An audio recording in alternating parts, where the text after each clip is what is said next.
আসসালামু আলাইকুম। আমি মাহফুজ ব্যাটারি হাউস গোপালদি বাজার আড়াইজন থেকে বলতেছি। আজকে আপনাদের মাঝে নিয়ে আসলাম আমার নিজের হাতে তৈরি করা এটি 450 ওয়াটের একটা আইপিএস। 450 ওয়াটের একটা আইপিএস আমার এক ক্লায়েন্ট আমাকে অর্ডার দিয়েছে, তাই আমি এই স্কোয়ার ওয়েভ আইপিএসটা তৈরি করলাম। এটা হচ্ছে হিসাবে 600 ওয়াট, কিন্তু আমার ক্লায়েন্টের অনুযায়ী ওই ট্রান্সফরমারটা ওয়াইন্ডিং করতেছে, এটা আমি 13 নাম্বার দিয়েছি আর এটা দিয়েছি 20 নাম্বার।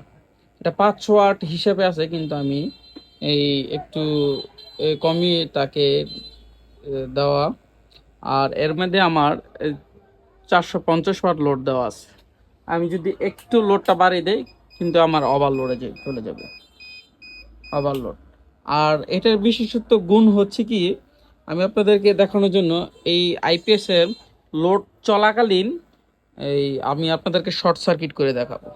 যেমন ধরেন এর পিছনের আউটপুটটা আমি শর্ট করে দিলাম, এতে আইপিএস শর্টকিট ইরর, মানে এটা শর্ট সার্কিট হয়ে গেছে।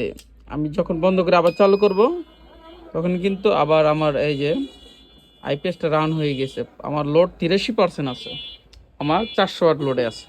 আমি এখন লোড ছাড়া আবার শর্ট সার্কিট করব, আর শর্ট সার্কিট করতেছি, আপনারা দেখেন শর্টকিট ইরর। এটা দেওয়ার উদ্দেশ্য হচ্ছে যাতে আমাদের ট্রান্সফরমারটা সেফ থাকে এবং মসফেটগুলো সেফ থাকে, আর ক্লায়েন্ট যাতে দীর্ঘদিন ব্যবহার করতে পারে। এই কারণে এই আইপিএসগুলো আমি তৈরি করে থাকি। যারা নিতে চান তারা আমার সাথে যোগাযোগ করতে পারেন, কুরিয়ারে দেওয়া সম্ভব, কিন্তু শর্ত সাপেক্ষে। আর আপনারা যাদের এই আইপিএসগুলা ব্যবহার করতেছেন এই বোর্ড দিয়ে, আশা করি একটা ভালো একটা পারফরমেন্স পাবেন। আমি কিন্তু ড্রাই সেল ব্যাটারি দা ইউজ করে দেখিয়েছি কি, কিন্তু customer dry cell battery use করবে।